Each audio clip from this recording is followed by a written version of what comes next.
And I am Robert Cardoza. You're listening to Robert Cardoza live on the street at the intersection of business and politics. You know, we had some technical problems there for a little bit. Hopefully we got them straightened out. Let's just continue where we left off. The transatlantic trend. Trump sees the UK vote as validation. Britain's stunning vote to bolt from the European Union sent political tremors across the Atlantic Friday, fueling Donald Trump's confidence that frustrated U.S. voters will back similarly sweeping changes and rattling Democrats who are banking on Americans ultimately choosing a more conventional leader in Hillary Clinton. The British referendum was no exact mirror of the U.S. political landscape. The American electorate is far more diverse, and Trump is deeply unpopular with minority voters, a serious weakness dogging its Republican candidacy. The referendum also centered on a single issue, while the presidential election can be as much a decision about personality and temperament as candidates' policies. Yet, the parallels between the forces that drove the British vote and those at the core of Trump's campaign are striking. Among them a belief that globalization is hurting the working class and increased immigration is changing the country's character. In both nations, there's a strong resentment of political elites who often appear to have little connection to the voters that they're supposed to represent. Isn't that the case? Always the case. Now, we're shortchanging you a little bit on the news here today because we spent some time trying to get our technical house in order. But we're going to take a short break, and when we come back, we're going to do the IRS loses. We've got some great stuff for you, so don't go away. We'll be right back after these brief messages, folks. Isn't it time to shine the spotlight on your expertise? The Interview, starring you. Here's your chance to capture 5 minutes of fame with The Interview. This isn't just any interview. This is your opportunity to showcase your expertise and position yourself as a trusted expert in a one-on-one video interview hosted by Robert Cardoza, host of the nationally syndicated show Robert Cardoza Live and powered by AHA Studios. What is it? A professionally recorded video for your use. Robert Cardoza interviews you on the set where he records his show. Professional interview showcases your expertise and value, shot in a state-of-the-art studio. And what's in it for you? Gain credibility as an expert, earn the trust of your target market, educate in a way that intrigues your audience, gain a powerful marketing tool that offers dozens of uses, website, video sharing sites, social media, email, DVDs, direct mail, lobby video, resumes, profile building, all that kind of stuff. Association with the nationally syndicated celebrity. That's right. And let's talk about AHA Studios. AHA is a strategic marketing firm that leverages the powerful and visual persuasion to help your business create powerful messages that connect with your target market. AHA ventures way beyond strategy, delivering the marketing collateral you need to start driving a new business through your doors. AHA has a full-service, in-house, state-of-the-art production studio to bring your messages to life using video. Discover how to make The Interview work for you. Call 949-831-2222. That's 949-831-2222. AHA Image Studios, Incorporated. Dr. Stephen Tidwell, Gentle Family Dentistry in a caring, personalized environment. Here at Dr. Tidwell's office, we are dedicated to helping you keep your teeth healthy. We are a state-of-the-art dental practice that still believes in traditional values, such as excellent customer service and individual attention. We have a special welcoming offer for you for just $39, a complete exam, personal consultation, professional cleaning, and all necessary x-rays. That's a $266 value for $39. Dr. Tidwell has 2 convenient locations and experienced staff to provide you with professional care and personal attention that you deserve. Call today. Don't delay. A great smile another day. Call 909-944-7308. That's 909-944-7308 for Rancho Cucamonga or San Bernardino. Joel Saltzman is Dr. Wireless. He has turned his considerable expertise into consumer credit risk and wireless security into a highly specialized independent web-based consulting enterprise targeting consumer credit risk analysis and wireless transactional security and monitoring. He works as a wireless analyst, veteran independent agent, and consumer liaison for most wireless telecom carriers and equipment manufacturers. For more than 20 years, corporate and private clients and media audiences have counted on his unvarnished advice while weighing the technology, performance, and cost differences between Sprint, Nextel, AT&T, Verizon, and T-Mobile. Joel specializes in setting up mobile wireless hotspots to be used for disaster preparedness, business continuity, and mobile wireless merchant processing solutions. Call Dr. Wireless at 310-400-4900 or go to his webpage at drwireless.com. Again, call 310-400-4900 or his webpage at drwireless.com. You'll be glad you did. And now, back to our show. The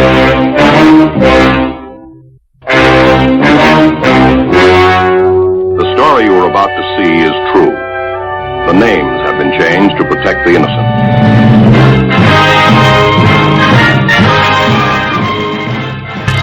Okay, here we are. My favorite part of the show, the IRS loses. And you know what? Nobody wants to hear about the IRS winning anything. That's for doggone sure. Well, let's get right to it.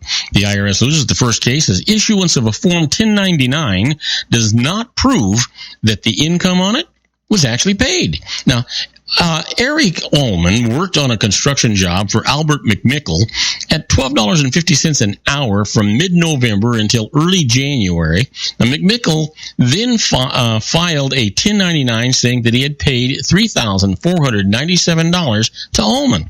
When the IRS tried to collect the tax on that amount, Ullman protested that he had been paid no more than $1,800, and the dispute went to tax court.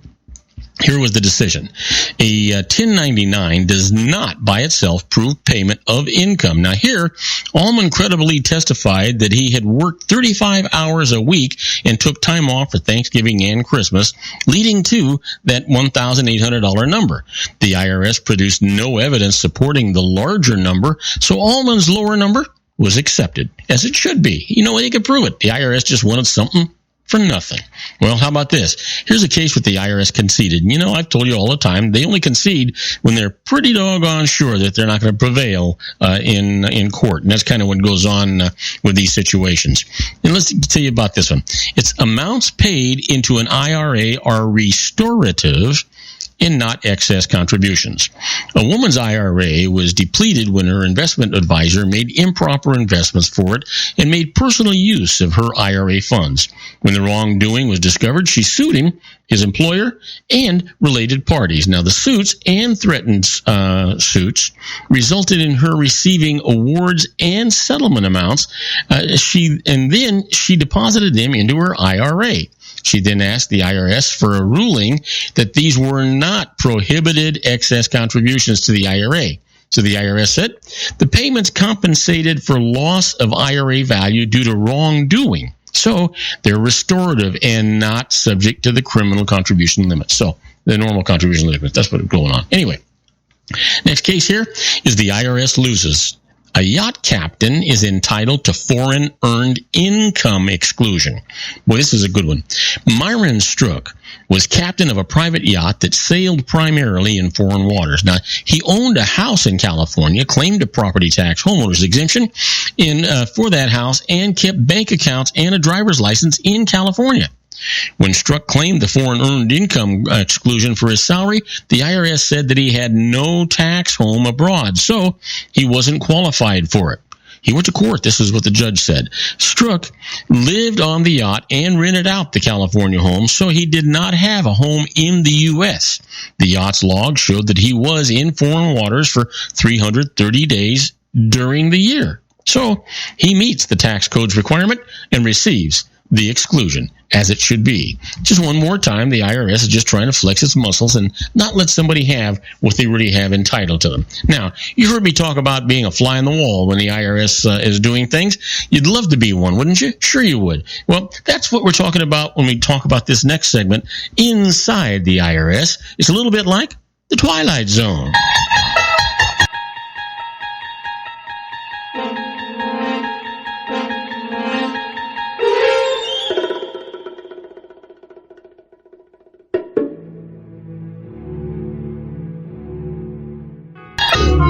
Well, do you ever wonder how do the IRS agents determine that you have not reported all of your income? Well, here's the deal. A common method that the IRS uses is just to simply add up all the deposits in your bank or brokerage accounts during the year. The presumption is that all deposits represent income unless you can establish that the money came from a gift or a loan. Now, a revenue agent will also review credit card and bank loan statements to determine if payments made during the year to reduce the balance were made from sources other than your bank accounts. Now, there's a trap here. The agent may want to visit your home to determine if there are new appliances, furniture, just to take a look at your wardrobe.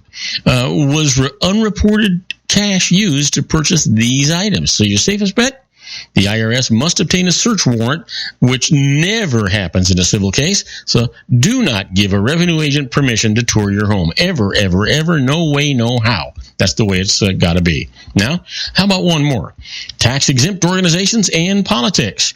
To enjoy the benefit of being a tax-exempt organization, for example, a religious institution or a school, an organization is prohibited from participating in or intervening in any political campaign on behalf of or in opposition to any candidate for public office. Now, the reality here, tax-exempt organizations have been actively supporting or working against certain politicians.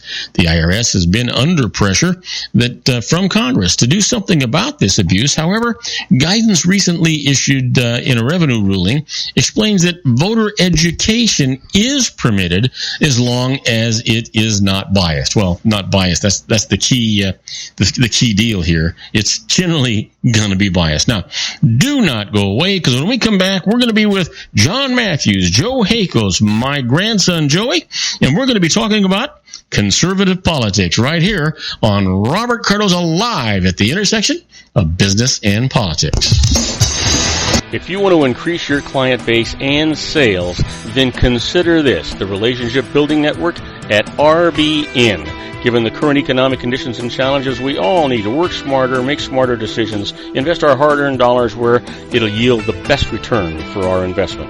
Many business professionals claim that the most effective networking group in Orange County is RBN. No other networking group or organization can offer what RBN offers. Make every year your best year. Join RBN and start reaping the benefits today. Nearly 3,000 businesses have joined RBN and experienced those benefits. Why join RBN? It's one group. It's one membership. It's no renewals. It's all through Orange County. RBN is a freestyle networking group. No mandatory attendance, no restrictions, no rules, and no penalties. Call them at 949-830-5776 or go to their website at rbninfo.com. That's 949-830-5776. If you've ever dreamed of having your own business to make your life secure, Water's Edge Wineries might be just the ticket. In 2004, their founder, Ken Leinberger, created the first winery franchise in California. It was a new concept with all of the functionality of a traditional winery, but without the vineyards. They purchased high-quality grape must from one of the largest winemaking companies in the world. Then they craft each wine carefully and bottle it right at their location. The winery was built to satisfy consumer demand for wine by the bottle and by the glass, but still kept the element of allowing customers to bottle their own custom vintage.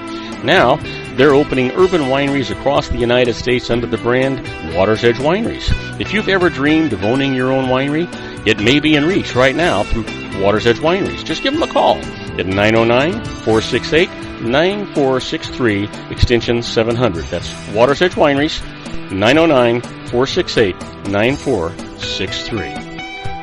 Have you ever found yourself caught between a rock and a hard place? The law offices of Blomberg, Benson, and Garrett might be just the answer for you. The attorneys of Blomberg, Benson, and Garrett have been serving the Inland Empire since 1989. They're dedicated to the aggressive litigation of civil, criminal, and real estate matters. Over the years, they have recovered tens of millions of dollars for their clients. The firm's practice specializes in litigation of personal injury, accident, slip and fall, real estate, and criminal law cases. The firm provides clients with the care, accuracy, and dedication of experienced attorneys. Blomberg, Benson, and Garrett is located at 10300 4th Street, Suite 150 in Rancho Cucamonga, California. They've been providing the Inland Empire residents with outstanding legal services for over 25 years. They look forward to providing you with aggressive legal representation. Call them at 909-945-5000, where you can talk to a person, not a machine. That's 909-945-5000. 5000, the law offices of Blomberg, Benson, and Garrett. And now let's get back to our show where we talk about politics, money, and you.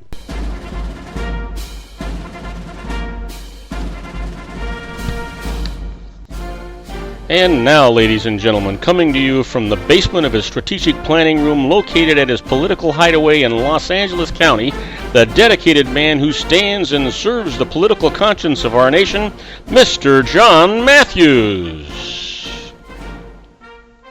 And I am Robert Cardoza. You're listening to Robert Cardoza live on the street at the intersection of business and politics. We're at 3:32 p.m. Pacific time. It's currently 87 degrees here in the heart of the Inland Empire in sunny Southern California. That's on its way down to 63 degrees. And if you're listening to us on our globally syndicated network and you're in New York City, well, it's 77 degrees and it's clear. And if you're in Chicago, Illinois, it's 82 degrees and it's partly cloudy. Well, we're waiting for our simulcast with John Matthews and Joe Hakos. They'll be calling in about 2 minutes from now. We do this simulcast with them on the Conservative Syndicate every Monday and Friday. So we kind of put our heads together and we talk about what's current in conservative politics or in politics in general.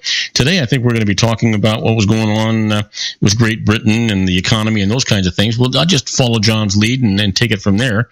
And, my grandson Joey's been telling me a great deal about what was happening this morning. Every time something would flash across the news, he'd say, "Hey, Papa, guess what?" Yeah, that's right. It's an issue we've been talking about for the last couple of days. Yep, absolutely. One of the things that's so very important when you start talking about the economy is that you can't be short-sighted, and you have to understand when you're analyzing these things that you have to analyze them in a very objective, not subjective, but objective way, understanding what really controls and what goes on in the economy. So I'm pretty sure we're going to be talking to John about that today. And actually, what's happening now, we're trying to fill in some time is what we're trying to do, Joe, because I went to commercial break a little bit early, and now I've got to wait for John to come on. And if John went to his commercial break a little late, then we're going to be filling in even more time. So we'll see what actually goes on there. So anyway, John is a very articulate, well-spoken man, and he'll have his ideas. But I'm sure he's going to ask me some questions that are going to make me have to think a little harder than usual. And that's generally the case when it comes to John and Joe. Anyway, Joe is actually his co-host, Joe Hakos. And Joe's out in Miami, Florida. John is in Los Angeles. And, of course, we're out here in Upland, California, which is Southern California, where it's just absolutely gorgeous and beautiful. I've had my grandson Joey with me all week long. He's been on the air all week, right? I think except for Monday. I think I started Tuesday. Yeah, you might have started Tuesday, and it's been terrific. And later on today, Joey is going to do a critics corner for us. So hopefully we'll get that going. Now, well, it looks like I'm not sure John's going to call us or if we're going to call him. He's already passed his prime here a little bit. So let's just see what the heck is going on here. Let's try and give him a call and see if we can't wake him up. Let's try it right now. You got a lot to say. How you doing, Bob? Hey, John, I'm doing good. I was just sitting here thinking, where is he? And I thought, well, you know what? I forgot to say whether I was going to call you or you were going to call me. Well, I normally call you, but I didn't want to bore you with a commercial, so I just did it. By the way, you need to turn your volume up some. Turn my volume up. Okay, yeah. How's that? There you go. There you are. All right. I'm glad you're in it. I guess you know where we're at today. The vote in Brexit happened. I guess against all the predictions, all the quote-unquote experts have been befuddled once again, and it's not gone the way they thought it was going to go. Including me. What's your initial take on all this? Well, you know what? I think it's short-sighted. I think what we're going to find when you do a study, when you think in terms of the fact that 72% of the UK voted, and that includes Scotland and Northern Ireland, and out of that, about 52% of them said they wanted to leave. that 52%, when you look at them and you analyze what's going on, turns out to be the kind of the disenfranchised, the poorer people, the unemployed people, the uneducated people that gave no thought that what was going to go on in the economy.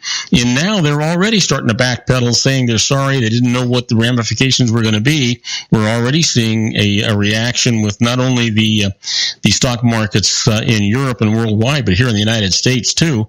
But here in the United States, it's just going to be kind of a temporary thing, but it's going to really hurt the European Union. Dummies. Those poor dummies. Oh, my. Those dummies. How dare they want to have their freedom? How dare they? Well, they want their freedom, but who the hell is going to protect them now?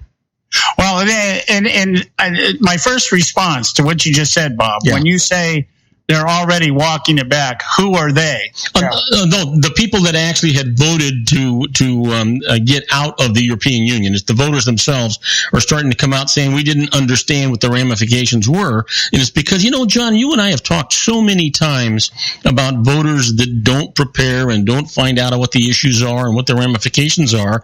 They just sometimes go out and vote because somebody said this is the way to go. I think that's really what happened here on this European Union vote. Well, I think there was more an effort made to keep stay in the EU than there certainly was than the people who want to pull out. But I think my take on this, and I know Joe's got some view on it also, my take on it is what I find exciting about this, that people did not consider money in this. That the central theme of this thing was we're not able to determine how we're governed anymore, and that was what set it off. So I don't know, maybe the initial shock of the stock market and everything else might scare people, but I think a week from now, these people are going to feel pretty good about what they did. What do you think, Joe? I'll give you a moment there. I think the exit people, the people that wanted to leave, had not near the capacity as the people that wanted to stay to influence anything. They wanted it what they wanted, and the people that wanted to keep them in used every means necessary to frighten and scare people into voting to stay, and it did not work for them. Well, the thing is that you have to consider so many different options because there are issues that are going on here. Part of what's going on is not only the fact that along the UK there is an unemployment problem. There's the problem with the immigration. The UK did not want to be subject to this massive immigration that's going on. The people didn't want to be subject to that. They're worried about terrorism and those things. And a lot of what was going on in the minds of those people that made this vote was to try and block immigration, the same thing that Trump is talking about today in the United States, which is, surprises me. He's not really taking advantage of what's going on there. Well, he has come out and stated, but he did a typical Trump thing and completely screwed up. What he did was he came out and he's over in Scotland, and he's out there praising the Scots for voting to exit from the UK. When it was Scotland, 62% of the people did not want to leave. Right. So he once again just took something that forbade him at face value and gave credit where credit was not due. And now the people in Scotland are just out there all over the place, calling him a moron. Don't you know that we voted to stay in? Oh yeah. The sad part about this whole thing is that as a result of this vote, there's a good chance that Scotland is going to secede from the UK, that North Ireland is going to secede from the UK. Matter of fact, and a number of independent, Finland and Sweden and a number of countries are going to probably want to secede as a result of that. The UK, or the United Kingdom, is going to become just England. It'll be a very small and economically not all that important country anymore. And one of the biggest problems, the UK depended upon the European Union for 44% of its gross national product. So economically, Joe, even though you say in a couple of weeks they're going to be okay, they're already feeling the hurt in that the pound has gone down 35%. Yeah, from its record high just the other day. Yeah. Well, and here's my point, Bob, because just hold on. Just hold your water here, because I think all this is just going to pass. This is more the stuff that came out from those people that wanted them to stay. This is exactly what was being said prior to the vote yesterday. Exactly all this. So just hold off on all this. Yeah, well, my thing, here's my question, Bob, is that when we talk about this, up until yesterday, the UK they use the sterling pound. Okay, Scotland, Wales, and Northern Ireland all use the pound versus the euro. Right, they didn't get into the monetary system. If these people pull out of the UK, then they're going to have to convert to the euro. And how is that going to help their economy since the euro is so down anyway? Well, you know what the thing is the euro is going to even be worse as a result of this. The problem that they're having is that these people are what's the word I want to use?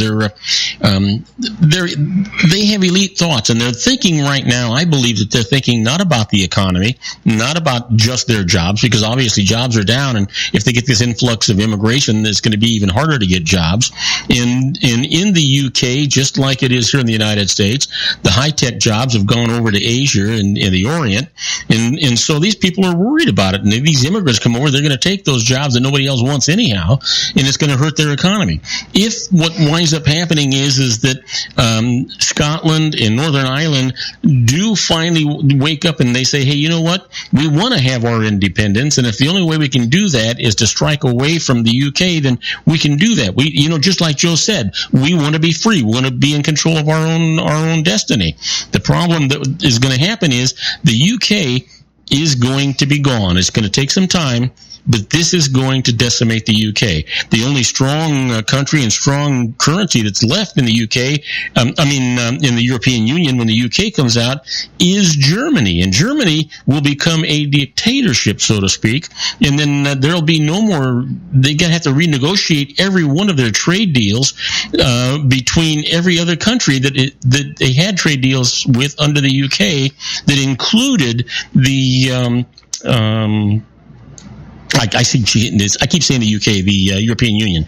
So they got to renegotiate all these things. This is going to be a 2-year real mess process. So you're saying that the UK is done for because they left the European Union? No, what I meant to say was the European Union is going to be done for because the UK left it. I actually said it backwards. I got myself. I'm old, Joe. It's all right, Bob. What I think what you're going to see is you're going to see the dismantling of the European Union. Just so we know, you're old enough to remember that the UK was around before the European Union, correct? Yes, I am. I traveled in Europe before the. See, that's my point. Is hey, there was a time when there wasn't a European Union, and it seems to me that somehow the UK survived. They survived like World War II. Oh, yeah. That's the thing I look at. I mean, we look at this thing, we say, okay, we're talking about 36 years ago, something that took place 36 years ago, and was the outpouring or the result of the fall of Russia, the Berlin Wall and everything else, and the European Union comes to be.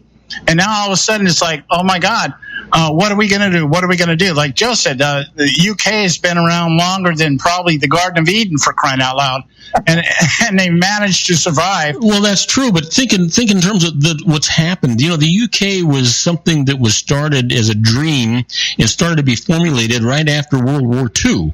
And the thing is that what made it so prominent was these countries were, because it took time to put those 28 countries together, it was going to be the strength of their economic strength trying to put this stuff together.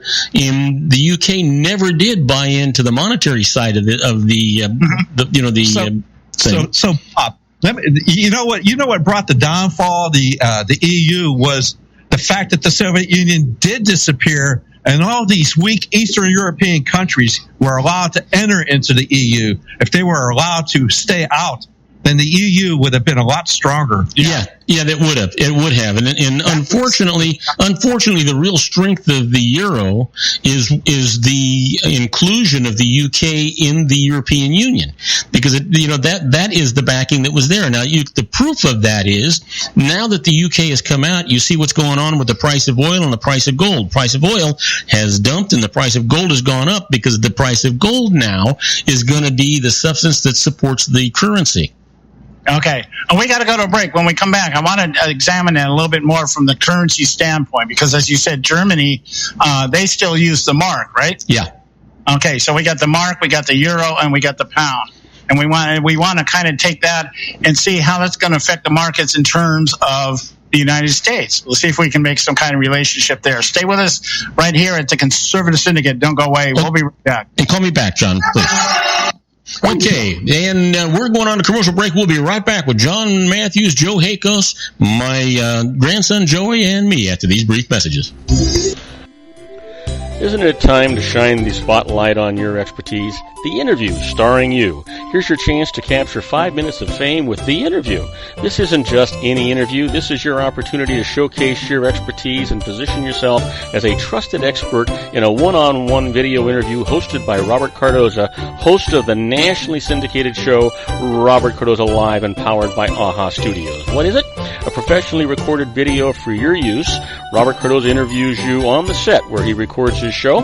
Professional interview showcases your expertise and value, shot in a state-of-the-art studio. And what's in it for you? Gain credibility as an expert, earn the trust of your target market, educate in a way that intrigues your audience, gain a powerful marketing tool that offers dozens of uses, website, video sharing sites, social media, email, DVDs, direct mail, lobby video, resumes, profile building, all that kind of stuff. Association with the nationally syndicated celebrity. That's right.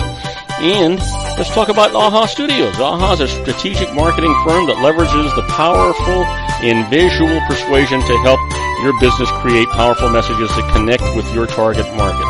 AHA ventures way beyond strategy, delivering the marketing collateral you need to start driving a new business through your doors. AHA has a full-service, in-house, state-of-the-art production studio to bring your messages to life using video. Discover how to make The Interview work for you. Call 949-831-2222. That's 949-831-2222. AHA Image Studios Incorporated. Dr. Stephen Tidwell, Gentle Family Dentistry in a caring, personalized environment. Here at Dr. Tidwell's office, we are dedicated to helping you keep your teeth healthy. We are a state-of-the-art dental practice that still believes in traditional values, such as excellent customer service and individual attention.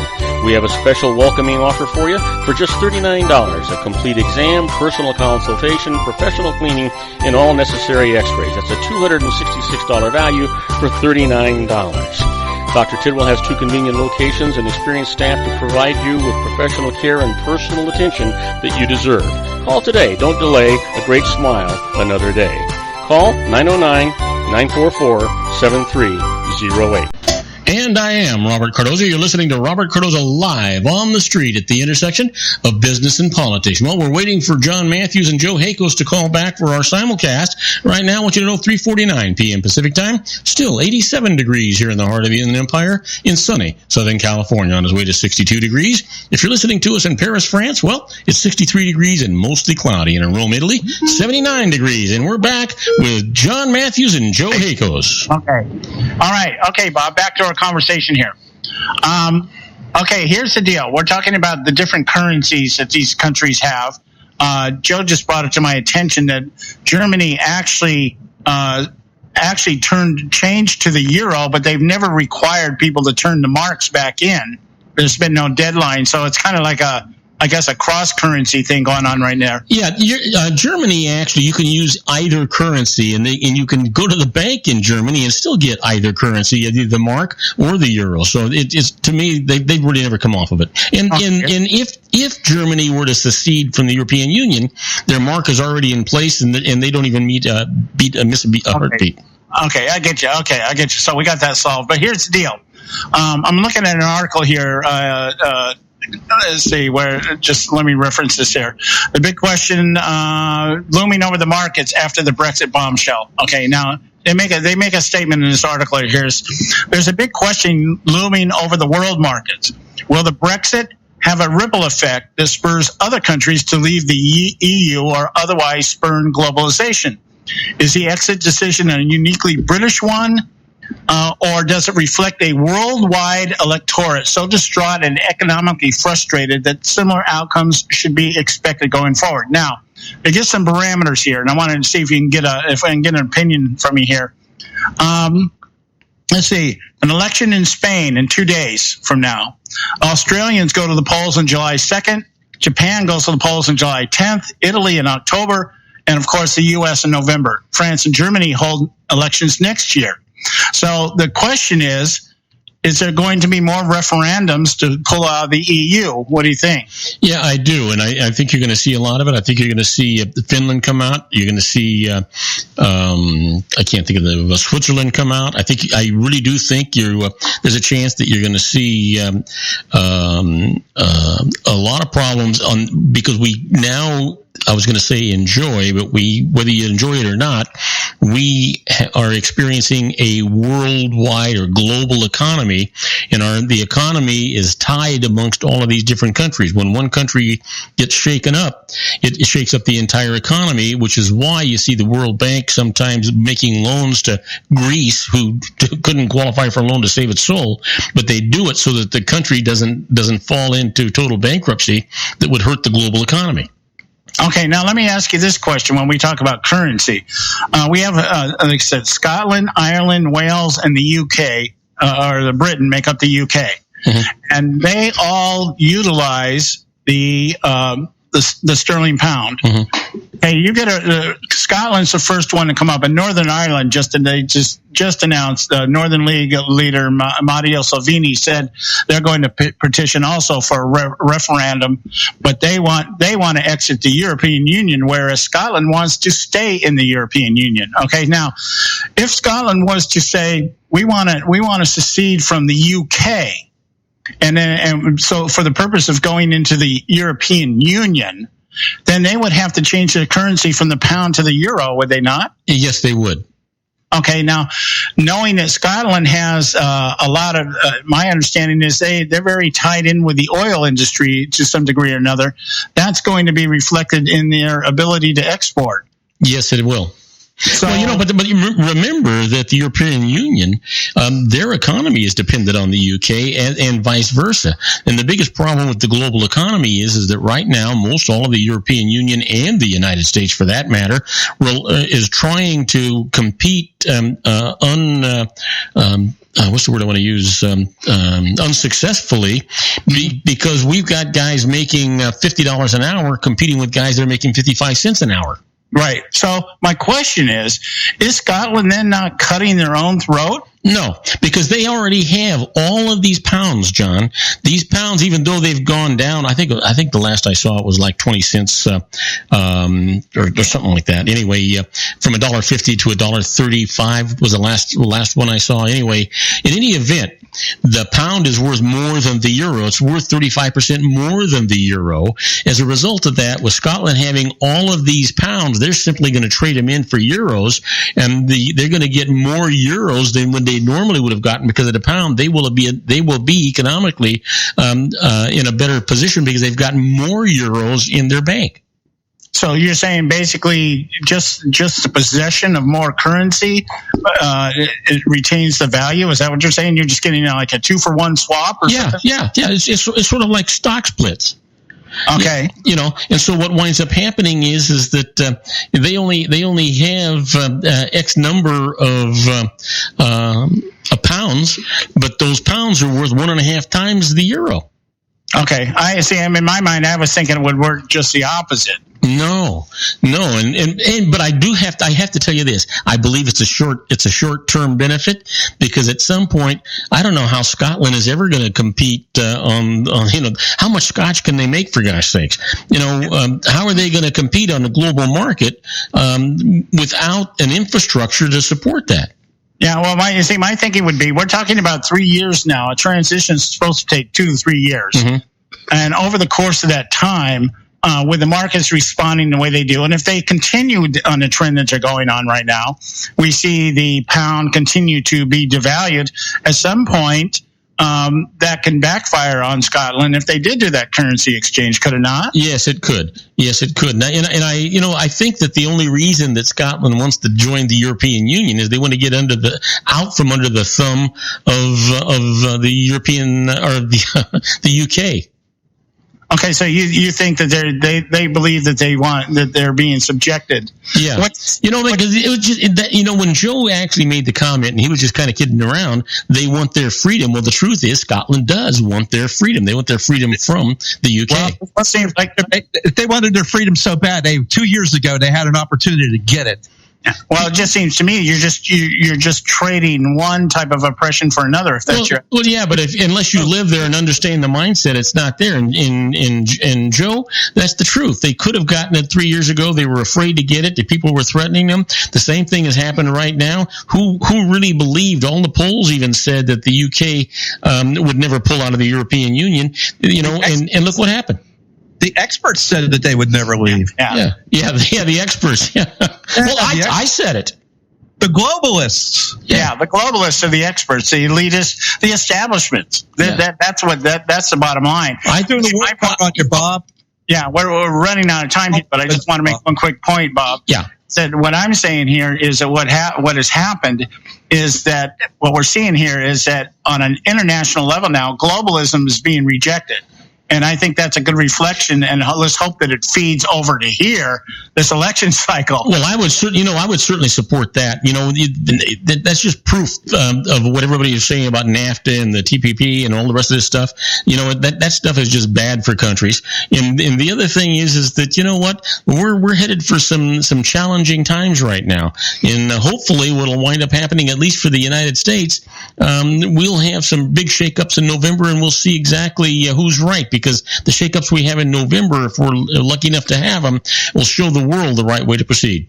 Yeah. So I want to just tell everybody here, you can reach Bob, or you can find out what you need to know about him at Robert Cardoza Live. He streams Monday through Friday, 3 to 5 p.m. on the West Coast here, 6 p.m. on the East Coast. I want to thank you again, my friend, for taking the time to join us. Have a good weekend, and we'll talk to you on Monday. Hey, thank you, and you guys have a great weekend, and we'll talk to you next week.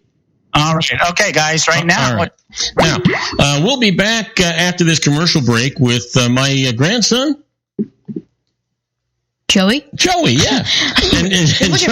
and Joey's Critics Corner. Yep. Yeah, and we're going to talk, we're going to talk about a lot of things that are going to be interesting. It's going to be it's really a foreign movie, but it's done in English and French, right? Yeah, and I have other news about another foreign movie. So you have other news about another foreign movie? Yes, and it's a well-known one, Das Boot. Oh, yeah, that's terrific. Okay, listen, so let's do this. Let's go ahead and take our break. We'll come back, and we'll see how long you can talk, and I'm going to go for a walk. We'll be right back with Joey and me, and we're going to do the Joey's Critics Corner. We'll be right back. Don't go away.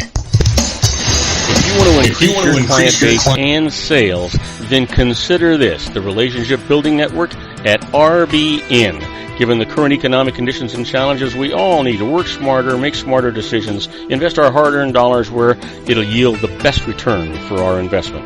Many business professionals claim that the most effective networking group in Orange County is RBN. No other networking group or organization can offer what RBN offers. Make every year your best year. Join RBN and start reaping the benefits today. Nearly 3,000 businesses have joined RBN and experienced those benefits. Why join RBN? It's one group. It's one membership. It's no renewals. It's all through Orange County. RBN is a freestyle networking group. No mandatory attendance, no restrictions, no rules, and no penalties. Call them at 949-830-5776 or go to their website at rbninfo.com.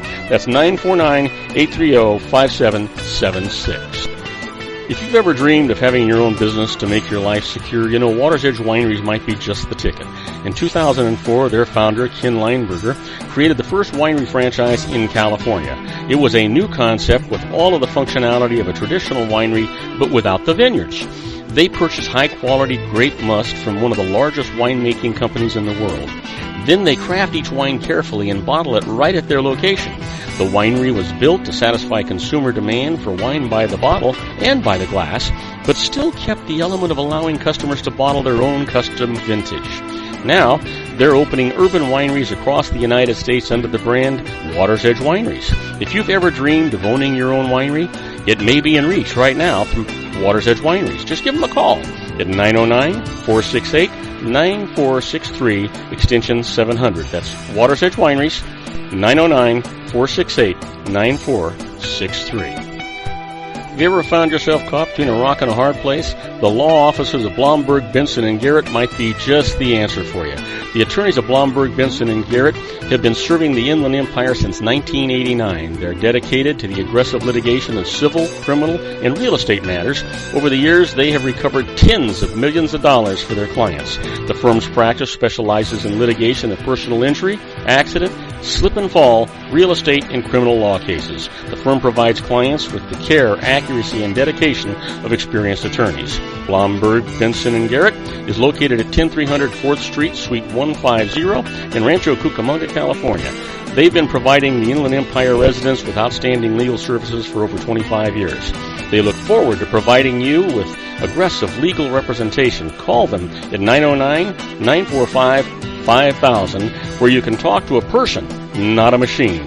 That's 909-945-5000, the law offices of Blomberg, Benson, and Garrett. And now let's get back to our show where we talk about politics, money, and you.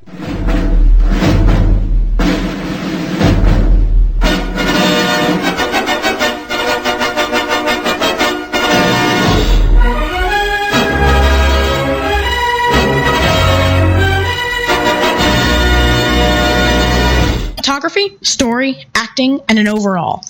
In cinematography, I gave it a 9 out of 10. It was beautifully shot, wide shots. One of the greatest scenes is the fall of the Bastille. As they're rushing through the gates, and the guy on the scaffolding is arming the cannons. It was just a great scene, and it was shot beautifully. Story, I gave an 8 out of 10. It's detailed, very detailed. As someone who studied that era extensively, there were a lot of just minor details that they added in. For instance, during that same scene, the fall of the Bastille, historically, there was only one casualty on the French side, and not the French. They were both French on the French Revolutionary side, and it was because when the French Revolutionaries cut the ropes to the drawbridge, it fell on one of their own. And it doesn't take a huge part of the film, or even a minor part, but as they're storming the gates, if you look in your corner of the screen, you can see a man underneath a drawbridge. And I was all like, this shows how much passion these people had for the era, how much passion they had for the film, that they'd put just these minor things in. But at times, it can be a little bit long. It can be it can drag on. It can be a little bit boring at times. Acting, definitely a 10 out of 10. It felt real. I felt like these historical figures, which I've come to love, have been fully embodied by these actors. When I picture, let's say, Maximilien Robespierre, I don't picture the portrait anymore. I picture this actor as Robespierre. Overall, I gave it a 9 out of 10. It's awesome. It's one of my favorite movies of all time. Wow. And you know, we need to let people know that you're 13 years old, and this movie has grabbed you. Now, you have an interest in that era, and you're well-versed, and you're certainly articulate about this, but it was a movie that really grabbed you. Is this a movie that you think in general would grab someone your age, or is it really an adult movie? I'd say it's very much an adult movie, but I've heard of some kids that have liked the movie that are in different grades. But it's an adult movie because it takes on hard subject matter about friendship, religion, politics. There's a lot of political scenes, from yelling in the Jacobin Club, which was, in terms of today, was the radical political party, to the Estates General being basically just a facade for the king to do whatever he wants and make it look like he's doing something. But I could recommend it to anybody who really wants to understand how the ideals of our country in a overly extreme fashion can go terribly wrong, and how the other end is terribly wrong, and how in order to be the perfect society, we need to come right into the middle, which it's a very hard thing to do. Yeah. But now you also told me, I mean, this is an era of Napoleon, Marie Antoinette, just a number, Louis the 16th? Yeah, Louis the 16th. You know, so this is a tremendous era during the French history, right? Yeah. there's a lot that happened over the course of these couple of years. But what you're talking about is almost like a documentary. It's a true story, just like Les Miserables was a true story about what was going on, but they embellished it to make it entertaining, right? This is not embellished. I really don't feel like this is embellished. No, I'm saying Les Miserables was. Les Mis was definitely embellished. Yeah. I couldn't imagine some of those people just singing in the streets, but, getting shot at, singing. Yeah. But this one did not seem embellished at all. It had a lot of emotion, but the emotion was accurate for the time. One of the most emotional scenes is when Marie Antoinette is imprisoned and her children are taken away from her. And she looks outside, and early in the film, they introduce one of her friends. And she looks outside, and the people are dancing around her friend's head on a pike. And I thought during that scene, and Marie Antoinette bursts out crying. And I thought, in a lot of movies, they really portray Marie Antoinette as ethereal, not human. There's no emotion. There's just the stereotype that we all think of when we hear Marie Antoinette, big dresses, big hair, big money, all that type of stuff. But when she burst down crying in her prison cell, I knew that this movie was unbiased to either side, which is very rare when you get a movie about the French Revolution, and that they were really humanizing Marie Antoinette, which I thought was great. And you feel that that's accurate, because most of the time that I hear stories about Marie Antoinette was that, you hear the phrase, let them eat cake. She didn't care about the people. She didn't care about those things, but they did humanize her, and she must have had some kind of feelings, huh? She never actually said, let them eat cake. Is that right? That was French Revolutionary press that was embellished, over-exaggerated. Marie Antoinette loved cake, but she never said, let them eat cake. If anything, she had no idea about what was going on in the French city. She knew that she was in danger, but she had no plans how to fix it. She was a teenager when she was shipped off to France. She was not a ruler. She never wanted to be a ruler. So she really lived in isolation and didn't know what was going on with the people of France. No, when she was a little kid, her mother shipped her off to France to marry Louis XVI. She was in a land of strangers. And where did she come from? She came from Austria. Austria, wow. Yeah. This film is 4 hours long. So it's a very long film, but it's separated into two parts. It's separated into part one, which lasts an hour and 10 minutes. Which it kind of covers the beginning. It covers the firing of the financial minister under Louis XVI, which got people extremely mad.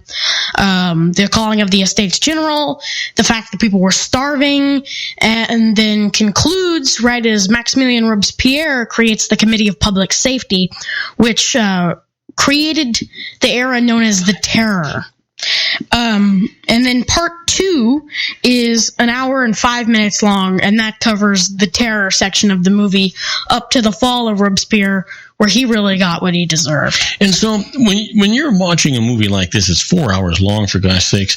Are you suggesting that, let's not try to watch this whole thing in one sitting, try to absorb what was there and come back a day or two later, or whatever it might be, a week later, sit down, see the second part, and then maybe rerun through it again, because you're not going to be able to absorb all of the facts and all the things that you see, right? Oh, yes, definitely. I watched this movie in the course of a week. It's definitely to be done in moderation, but I think after you're finished with the movie, you will feel a totally new respect for history, new feelings about the people that you read about in books. It was really just a tremendous film, and I think that even though it's extremely long, so it's an experience that should be dragged out over a couple days. Now, did you find, when you read the book, did you find it entertaining or depressing? When I watched the movie, you mean? Oh, the movie, yeah, I'm sorry. I found it entertaining at times, but then it's the French Revolution, so there are scenes that are meant to make you depressed. The execution of Marie Antoinette, for instance, and King Louis XVI, and the fact that their children were taken away from them. No one actually knows what happened to their son. He just kind of was erased off the map. There are theories that he went to Germany and became a clock worker, but there's no real evidence to back those up. But yeah, there are some depressing scenes. There are some really great scenes that show the friendship between Robespierre and Camille Desmoulins. But Camille Desmoulins was also executed on the orders of his friend. And so that's a pretty depressing scene. His friend didn't even open his blinds to watch the execution. So now when you're talking about execution, we talking about the guillotine? Yes, the guillotine. The man who played Dracula, the man who played James Bond villains, he played in just tons of great movies. His name escapes me at the moment, but he played Sanson, I think his name was. He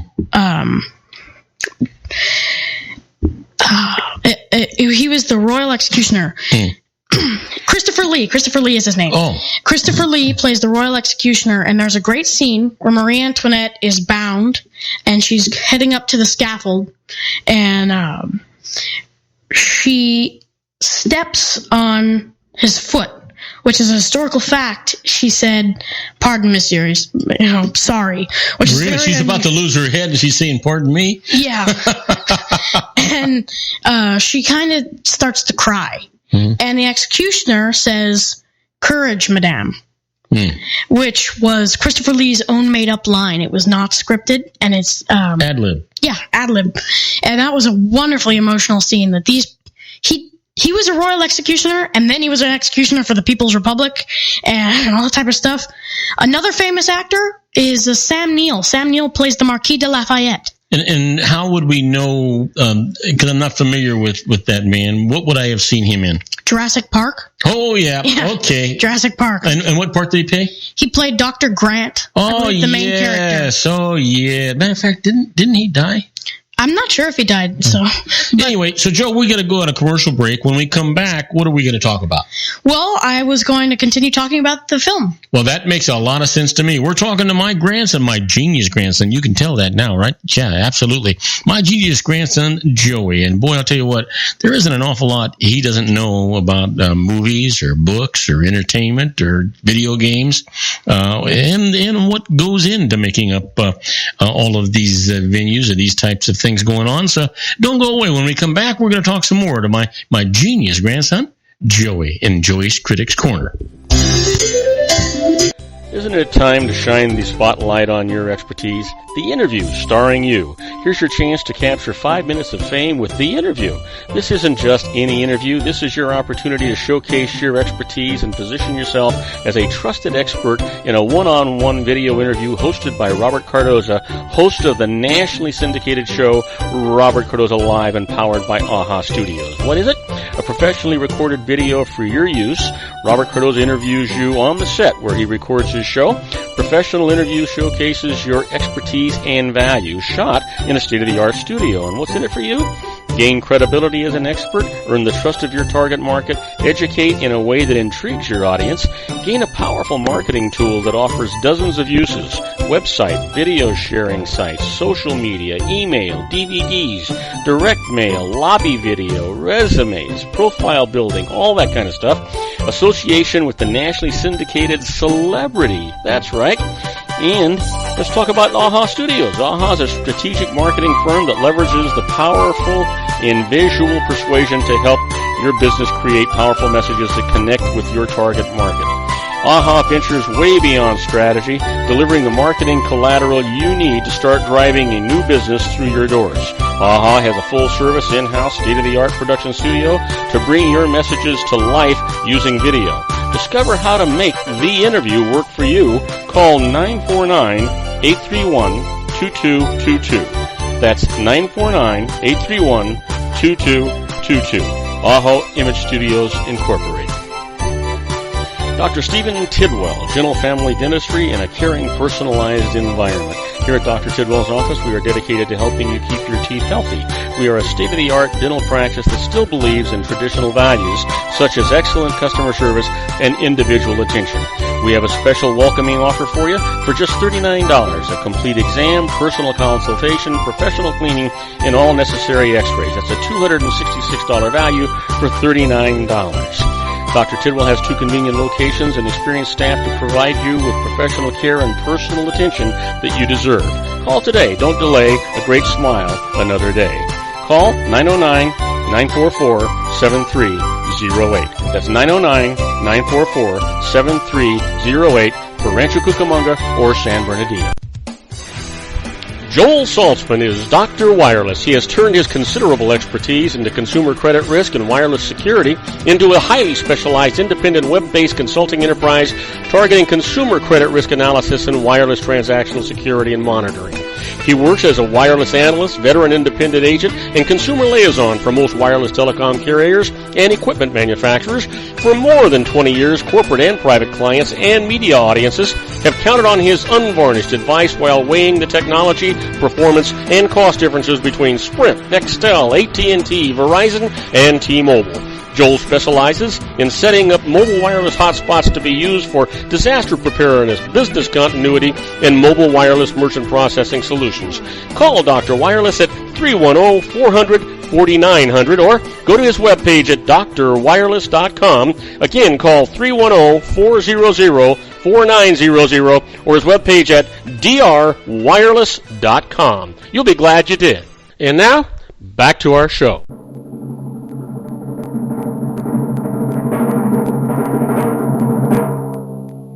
And I am Robert Cardoza. You're listening to Robert Cardoza live on the street at the intersection of business and politics.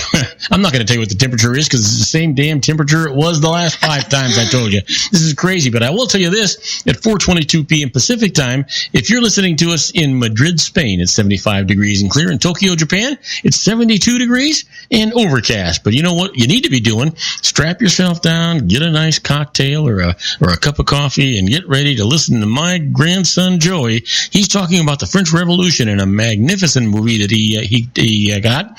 But you need to hold on to your hat because it's a 4-hour movie. So, Joey, you got the microphone. Why don't you continue with your criticisms of this?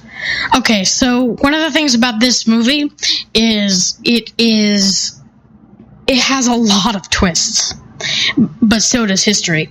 For instance, best friends in this film, one turns out killing the other. And people are in power and then they're not in power the next 30 minutes, which was quite like the era. But the film is really great at taking a long period of time and making it feel like it's happening within a couple minutes. For instance, the fall of the Bastille is almost immediately followed by the by the execution of Marie Antoinette and King Louis XVI. I guess it wasn't a shotgun, was it?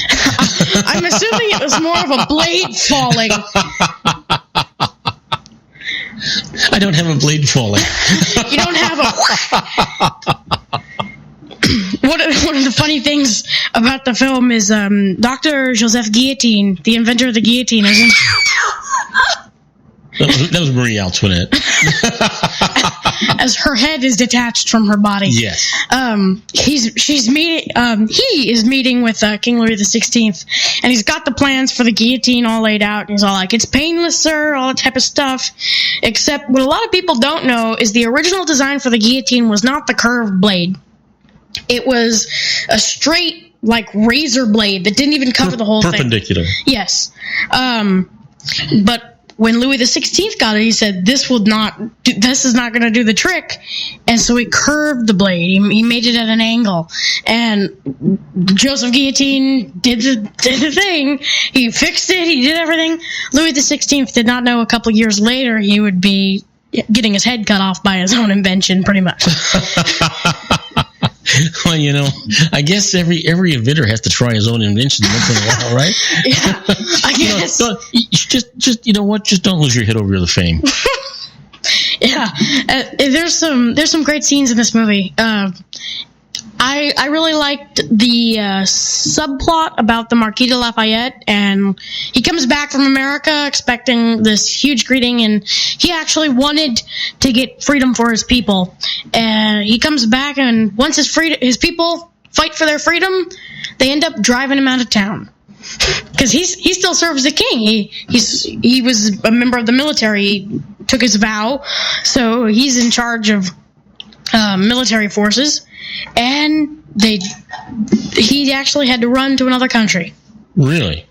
It's not featured in the film, but it's interesting because it was a huge issue in America that Thomas Jefferson and Alexander Hamilton were extremely divided on. That was the subject of many cabinet debates, was whether or not to get involved.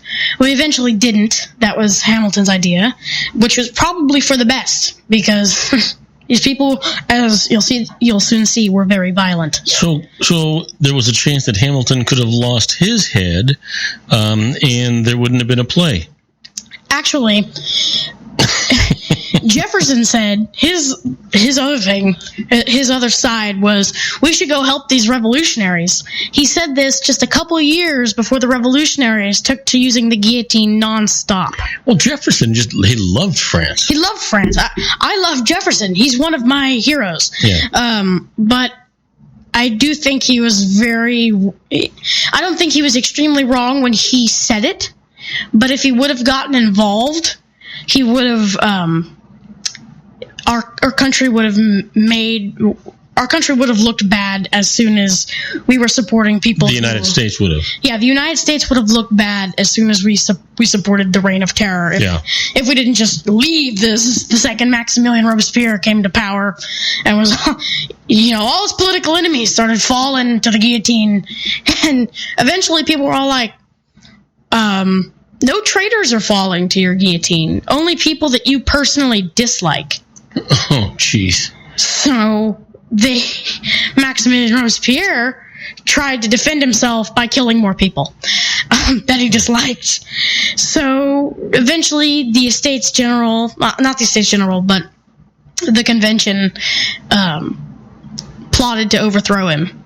And they sent a group of soldiers to his house that arrested him and 3 other of his friends, if he had any that were brave enough to become his friend at this point, because he's killed a couple of his best friends. They shipped him off to jail, where he paid off a couple of guards and escaped to the Hotel de Ville, I think. Yeah, I think it was the Hotel de Ville. And there, the military surrounded his house. 2 of his friends attempted suicide. 1 succeeded. The other one jumped from a 2-story window and only You should have played that after I said the guy jumped from a 2-story window and only succeeded to break both of his legs. Oh, you mean he survived? He survived. To have his head cut off. To have his head cut off. Oh, jeez. So the soldiers walk up to this open gate, and they see a guy there with 2 bones sticking out of his legs, screaming, and they're like, what's going on? They storm the palace. Robespierre is the only person that hasn't really tried to kill himself yet. The other one cut his wrist in bed. But they storm Robespierre's palace, and he thinks, that's a good time to try and kill myself when all of the people are trying to take me. So he grabs his gun, to which people grab him, and he's holding the gun with the barrel constantly moving between his mouth and his head, and he sets it off right on his jawbone, and it completely separates the bottom of his jaw. It's hanging down. So it doesn't kill him. It doesn't kill him. And they tie it up, and one of the film renditions that I've seen of this event, there was a great line where one of the soldiers comes up to him and says, well, who knew he would have ever outlived his mouth? Because he was famous for his public speaking. Oh, you know what? I got the perfect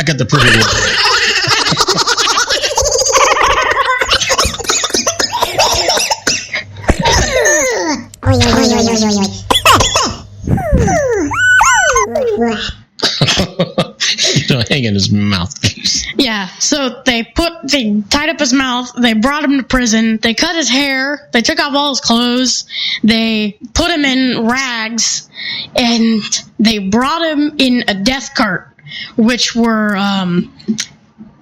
basically horse-drawn carts. Yeah, horse-drawn carts used for hay that brought him to the guillotine, and people were heckling him on the way over, and they brought him to the guillotine. Everybody was silent. They tied him up. A couple of people were yelling at him. They didn't even let him speak to the crowd, as most people had done. Well, how could he? His mouth is wired together. Yeah, but usually it was a custom. Even if they couldn't speak, they'd turn him and make him look at the crowd. The priest did not bless him, as was common. So they put him on the board. They put him into the guillotine. They tied him up and they put him into the guillotine. But after the guy said his words and sentenced him to death, the executioner didn't go and pull the lever. He took off his rag first, so everybody could see his jaw hanging out, and he screamed in agony as they pulled the lever on him. Well, the thing is that he was probably in agony already because of the jaw and all the pain and all the stuff that was going on. The beheading was probably a relief.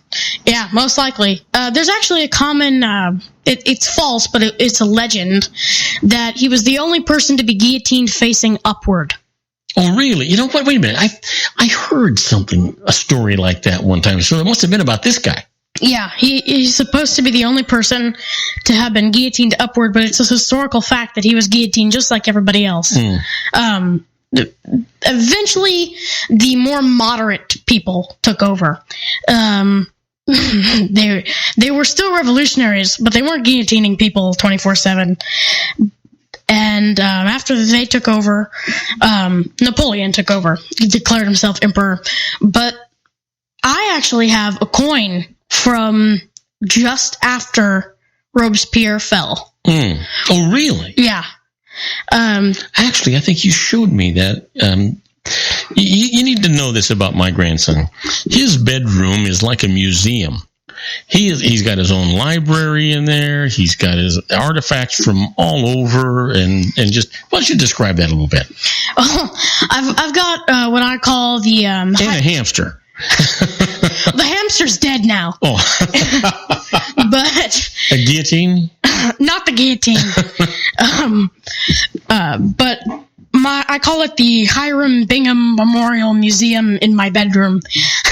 Well, now wait a minute. Now we need to explain who Hiram Bingham was.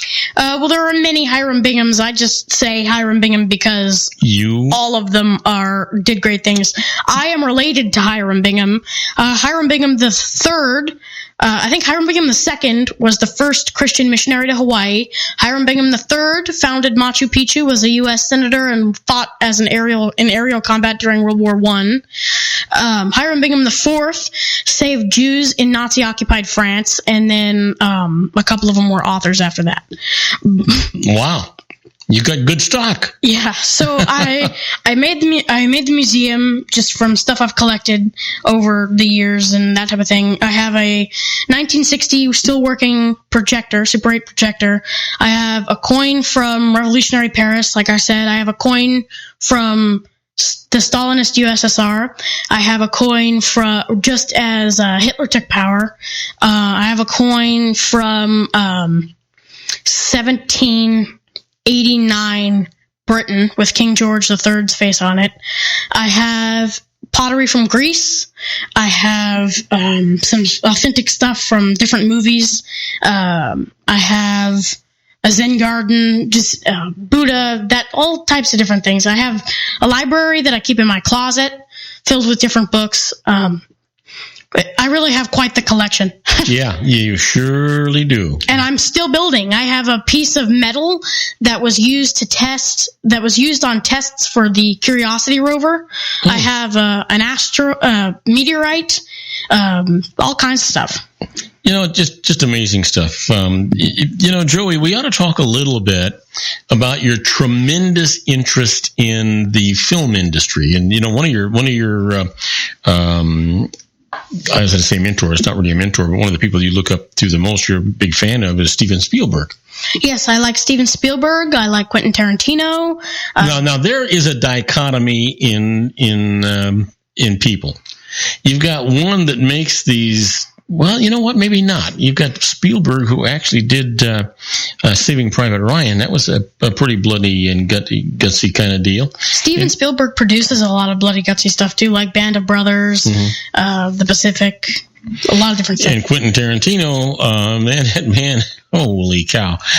But he can make a good movie. He can make something, it really holds your interest. I also like Stanley Kubrick. And so, Joey, when you think about these people, Stanley Kubrick and Steven Spielberg and all these guys, and when you go to a movie, when I go to a movie, I go there to be entertained. Your entertainment is you're looking at all the cinematography, you're looking at the special effects, you're looking at the color shot, you're looking at the shots, you're looking at how the actors. But when you did your critique today, you talked about 5 or 6 different things that you were grading them on. You actually take in a movie on a whole different level than anybody I've ever met. Well, I love every aspect that gets put into movies, and I actually enjoy watching the credits because I feel that everybody who has participated in that film, be it, camera, operator, grip B, it deserves respect because they worked years on end, sometimes more than that, to make a film. For instance, I was surprised. I didn't get to watch the whole thing, but HBO's The Night Of. I was looking at the intro credits, and I had to turn it off before because we had to come on the show. But I was looking at the intro credits, and it said executive producer James Gandolfi. Oh, really? I was like, he's been dead for 3 years. Yeah. And how this thing must have been in production for years, and it's a mini series. So these people spend 3 years of their lives working on this stuff, and they deserve recognition for what they do. And so I look at every aspect, every cinematographer's choice, every wardrobe that the character wears. It's supposed to convey something about them. That's especially why I love these period pieces, because you'll get the guy in black and drab who you can tell is either the villain or he's just this strong character, or you can get the guy who dresses very flamboyantly and colorful, and you know that he's going to be the source of entertainment. He's going to be the comic relief. You can tell a lot about these characters by how they're filmed, how they're dressed, how they speak, all kinds of different stuff, and not just the actual story. And I think trying to figure that out is just as entertaining as watching the whole thing play out. Well, Joey, you are quite a guy. I'm sitting here. If I closed my eyes, I'd never guess I was talking to a 13-year-old. You are so articulate and so descriptive of what's going on, so well spoken. It's just a real joy to have you on the show and to have you as my grandson. Well, thank you. I love coming on the show, and I'm very glad that you're my grandfather, too. Okay. Well, we're going to take a small break. When we come back, we're going to take care of the birthdays for today, the secret daily teaching for your life, the Harvard business tip of the day, and interesting but useless facts. So don't go away. We'll be right back, folks. Isn't it time to shine the spotlight on your expertise? The Interview, starring you. Here's your chance to capture 5 minutes of fame with The Interview. This isn't just any interview. This is your opportunity to showcase your expertise and position yourself as a trusted expert in a one-on-one video interview hosted by Robert Cardoza, host of the nationally syndicated show Robert Cardoza Live and powered by AHA Studios. What is it? A professionally recorded video for your use. Robert Cardoza interviews you on the set where he records his show. Professional interview showcases your expertise and value, shot in a state-of-the-art studio. And what's in it for you? Gain credibility as an expert, earn the trust of your target market, educate in a way that intrigues your audience, gain a powerful marketing tool that offers dozens of uses, website, video sharing sites, social media, email, DVDs, direct mail, lobby video, resumes, profile building, all that kind of stuff. Association with the nationally syndicated celebrity. That's right. And let's talk about AHA Studios. AHA is a strategic marketing firm that leverages the powerful and visual persuasion to help your business create powerful messages that connect with your target market. AHA ventures way beyond strategy, delivering the marketing collateral you need to start driving a new business through your doors. AHA has a full-service, in-house, state-of-the-art production studio to bring your messages to life using video. Discover how to make The Interview work for you. Call 949-831-2222. That's 949-831-2222. Aho Image Studios, Incorporated. Dr. Stephen Tidwell, Gentle Family Dentistry in a caring, personalized environment. Here at Dr. Tidwell's office, we are dedicated to helping you keep your teeth healthy. We are a state-of-the-art dental practice that still believes in traditional values, such as excellent customer service and individual attention. We have a special welcoming offer for you for just $39. A complete exam, personal consultation, professional cleaning, and all necessary x-rays. That's a $266 value for $39. Dr. Tidwell has 2 convenient locations and experienced staff to provide you with professional care and personal attention that you deserve. Call today. Don't delay. A great smile another day. Call 909-944-7308. That's 909-944-7308 for Rancho Cucamonga or San Bernardino. Joel Saltzman is Dr. Wireless. He has turned his considerable expertise into consumer credit risk and wireless security into a highly specialized independent web-based consulting enterprise targeting consumer credit risk analysis and wireless transactional security and monitoring. He works as a wireless analyst, veteran independent agent, and consumer liaison for most wireless telecom carriers and equipment manufacturers. For more than 20 years, corporate and private clients and media audiences have counted on his unvarnished advice while weighing the technology, performance, and cost differences between Sprint, Nextel, AT&T, Verizon, and T-Mobile. Joel specializes in setting up mobile wireless hotspots to be used for disaster preparedness, business continuity, and mobile wireless merchant processing solutions. Call Dr. Wireless at 310-400-4900 or go to his webpage at drwireless.com. Again, call 310-400-4900 or his webpage at drwireless.com. You'll be glad you did. And now, back to our show. And I am Robert Cardoza. And I am Robert Cardoza. You're listening to Robert Cardoza live on the street at the intersection of business and politics. I got to tell you, I am having nothing but technical problems, and the biggest technical problem I'm having today is me.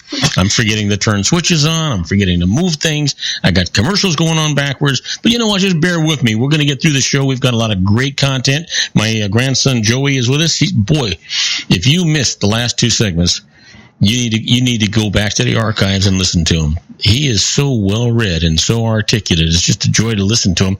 I just sit here and I almost forget that I'm supposed to be contributing to this show. I just listening to this little guy.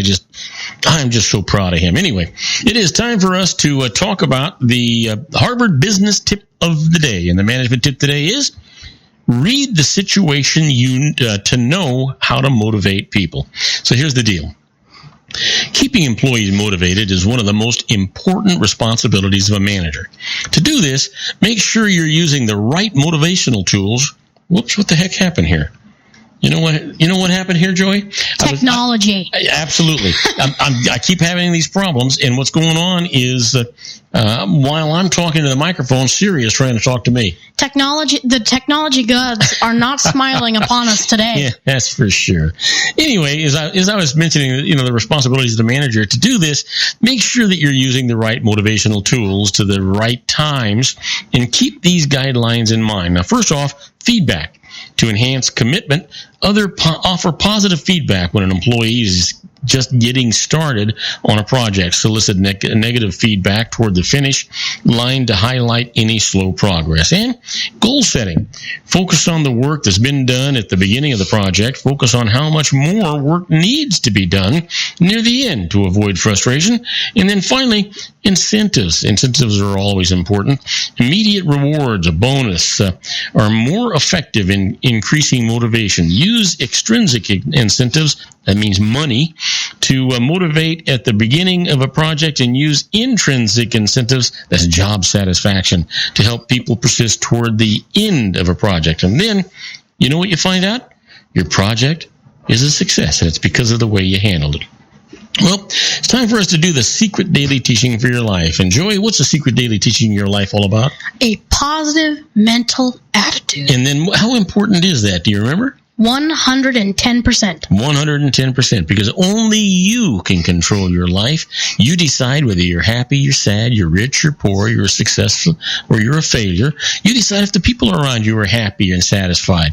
I'll tell you one thing, my grandson sure made me happy and satisfied today. So let me tell you what the secret is for today. It is giving thanks for what you want in advance turbocharges your desires and sends a more powerful signal out into the universe. That's what my grandson Joey does every day, every time that I'm with him.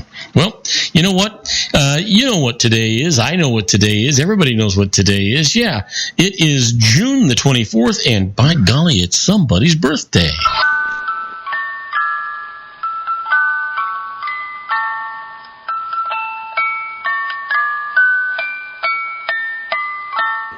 And we've got some terrific birthdays for today. So you know what? We might as well just get right to them and make you enjoy the whole 9 yards. First off, here's somebody that you've probably all heard of. Some of us certainly may not have. But you know what? He was born in 1895, Joey, and he lived until 1983. A boxer known for his aggressive style and punching power that made him one of the most popular boxers in history. Can you guess? Jack Dempsey. Happy birthday, Jack Dempsey.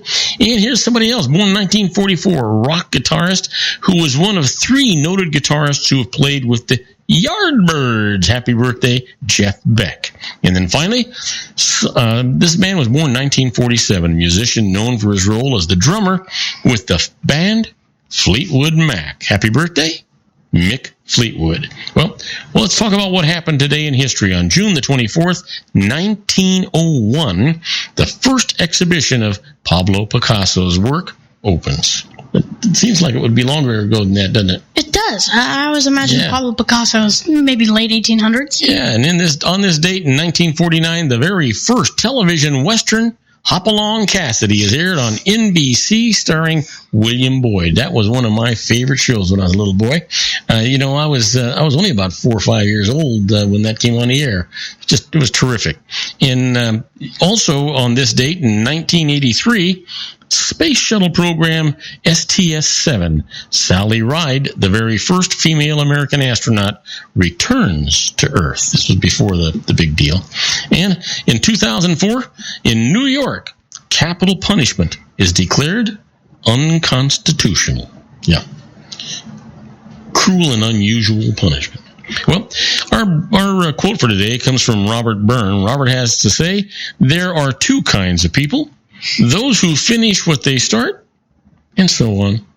I got a laugh out of my grandson. Well, let's talk about those interesting but useless facts. We got a number of them here, Joey. We're going to go with it all over again. One of my favorite segments. It's fun, isn't it? Yeah. All right, let's start with this one. Zai Xing, a Chinese designer, made a Coca-Cola powered cell phone. She designed a battery that uses enzymes to generate electricity from the carbs. You can eat a nail with a Coca-Cola, and now you can power your cell phone. That's crazy. Here's one. The easiest sounds for the human ear to hear, and those which carry best when pronounced, are in order: ah, ah, a, e, oo. Who the hell cares? Yeah, You got to think about the mentality that people that come up with this stuff, right? Someone sitting there for months on end figuring out whether or not e, oo's. Well, let's go here. The town of Idaho Falls, Idaho, Joey, forbids anyone over the age of 88 to ride a motorcycle. I guess so. Anyway, did you know that lollipop is the longest word that you can spell on the keyboard only using your right hand? If you're a typist. Yeah.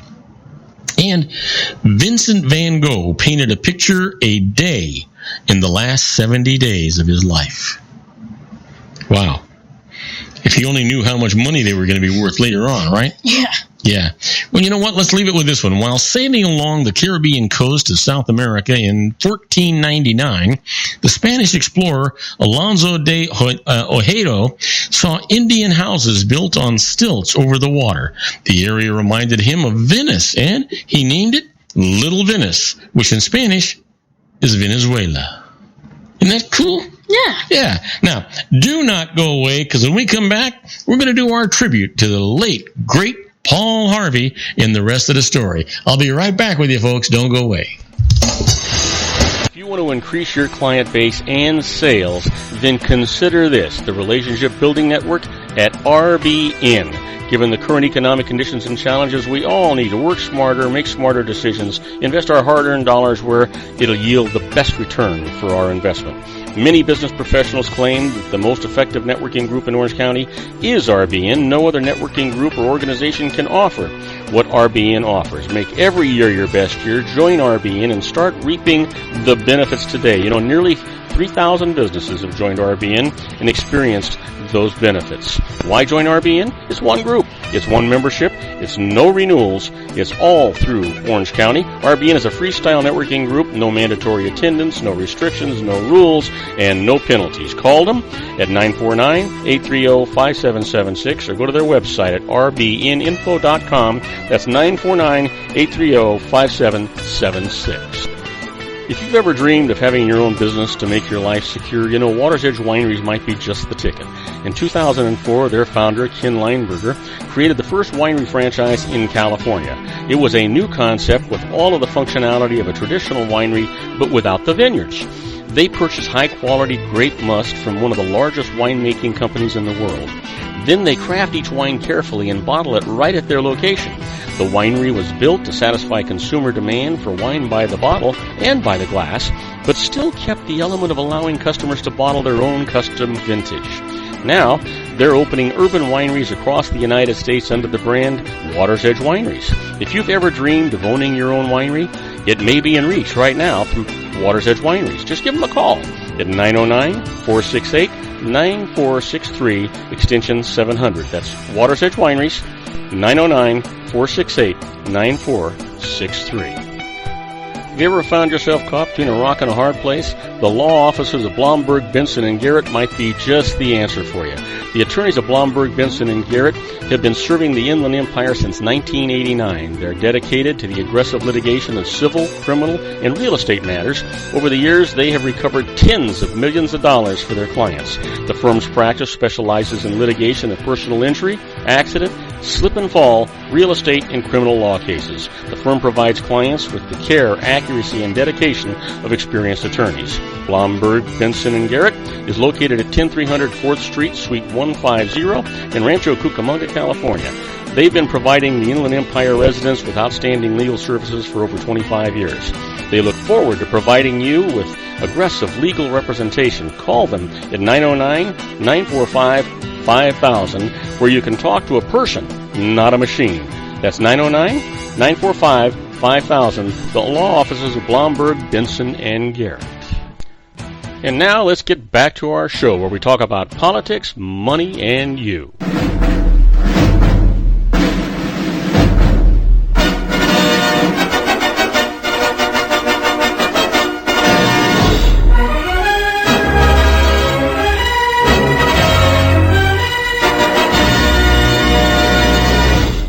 And I am Robert Cardoza. You're listening to Robert Cardoza live on the street at the intersection of business and politics. And it's time for us to do our tribute to the late, great Paul Harvey and the rest of the story. You know, he was the best of the storytellers. He, the biggest and best voice in America, reveals the startling heartbeats behind the headlines. You know what? Paul Harvey was one of America's favorite radio and TV commentators, heard over 775 ABC radio stations and over 400 foreign stations, seen on 110 television stations, in red in 300 newspapers, recipient of numerous awards and honors, including 9 honorary degrees. He's on the Gallup's polls list of America's most admired men, and we send a tribute to him by repeating some of his most famous stories. Today, it's Lord Cornbury's hobby. Sounds strange. Well, wait till you hear this. History records that there was never a governor of New York so universally detested as Lord Cornbury. He was among New York's first governors, a colonial official.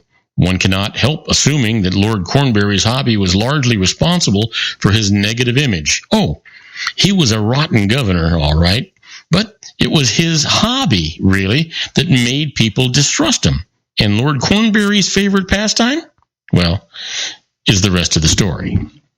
Lord Cornbury was born in England in 1661, the eldest son of the second Earl of Clarendon. He served in Parliament for some 16 years, after which he was appointed governor of New York and New Jersey. Pursued by a long list of creditors, he eagerly accepted the opportunity to flee England, and at the age of 40, Lord Cornbury arrived in the colonies. The governors who had preceded him were nothing to brag about, but by the time Lord Cornbury was out of office, it was generally agreed that, well, let's put it this way. A colonial bumper sticker might have read ABC. Yeah, anyone but Cornbury. It must have been the governor's hobby that caused the sentiment. He had a hobby that folks at that time found just plain disagreeable. Now again, I don't mean this to sound as though he was blameless in every other aspect or respect. Quite the opposite, as a matter of fact. Lord Cornbury was arrogant, despotic, grasping, dishonest, and he didn't even need to be. An account of 2,000 pounds sterling was given to him by the province assembly for transportation expenses. He didn't need that much. His public service salary was awarded him 7 years in advance. He could hardly have used up all that money. Or could he? For Lord Cornbury had a hobby, an expensive one, and because he was an officially appointed governor, no one could do a thing about it. As governor, he meddled in church politics quite a bit. Lord Cornbury rather favored the Church of England, so he made it uncomfortable for New Yorkers' prevalent Presbyterians. He even had a couple of Presbyterian ministers thrown in the slammer. Illegally, of course. Supposedly, they'd been preaching without a license, and it took nothing less than an Episcopalian jury to get them off the hook. And when Lord Cornbury was not feeding Presbyterians to Episcopalians, he was petitioning the New York legislature for more money. When they resisted, he dissolved their assembly. Then he tried New Jersey, and they resisted, and he pulled the same stunt with them. Now, there was nothing left but to misappropriate funds that should have gone to the fortification of the seacoast and to other important purposes. Instead, they went to the support of Lord Cornbury's hobby. The people were dumbstruck. Finally, Queen Anne got wind of what was going on. In 1708, she bounced the 6-year governor of New York and New Jersey and put Lord Lovelace in Lord Cornbury's place. I guess you could say that Lord Cornbury got what he was coming to him. No sooner was he out of office than his creditors nabbed him. After a spell in debtor's prison, he returned to England and entered the House of Lords as the 3rd Earl of Clarendon. As far as we know, he took his expensive hobby with him. Lord Cornbury loved clothes. He collected costly clothing. I mean, while he was governor of New York and New Jersey, he just had to be the snappiest dresser in the colonies. It was a lifelong hobby of his. From that time, he was 8 years old until he died at 62.